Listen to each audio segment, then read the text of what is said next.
ലോക്സഭാ ഉപതെരഞ്ഞെടുപ്പ് നടക്കുന്ന വയനാട്ടിൽ 1354 പോളിംഗ് സ്റ്റേഷനുകളാണുള്ളത്. 13 പോളിംഗ് ബൂത്തുകളാണ് സുരക്ഷാ പട്ടികയിൽ ഉൾപ്പെട്ടിരിക്കുന്നത്.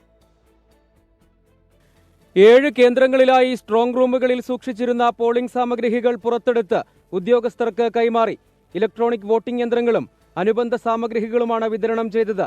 ഓരോ നിയോജക മണ്ഡലങ്ങൾക്കും വേണ്ടി സജ്ജീകരിച്ച ഡെസ്കുകൾ വഴിയായിരുന്നു വിതരണം. 1354 പോളിംഗ് സ്റ്റേഷനുകളാണ് വയനാട് മണ്ഡലത്തിൽ സജ്ജമാക്കുന്നത്.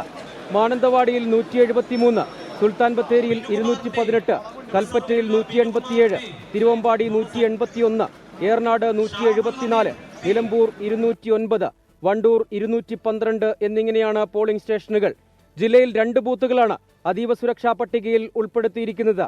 11 പോളിംഗ് ബൂത്തുകൾ പ്രത്യേക സുരക്ഷാ പട്ടികയിലുമുണ്ട്. ചൂരൽമല, മുണ്ടക്കൈ ദുരന്തബാധിതർക്ക് വോട്ട് ചെയ്യുന്നതിനായി മേപ്പാടി, ചൂരൽമല പ്രദേശങ്ങളിലായി പ്രത്യേക ബൂത്തുകൾ സജ്ജീകരിച്ചു. താൽക്കാലിക പുനരധിവാസത്തിന്റെ ഭാഗമായി ജില്ലയുടെ വിവിധ ഭാഗങ്ങളിൽ താമസിക്കുന്നവർക്ക് ബൂത്തുകളിലെത്താനുള്ള വാഹന സൗകര്യവും ലഭ്യമാക്കും. ബൂത്തുകളിൽ കർശന ഹരിത പെരുമാറ്റച്ചട്ടവും നടപ്പാക്കിയിട്ടുണ്ട്.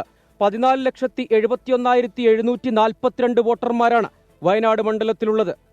24 വയനാട്.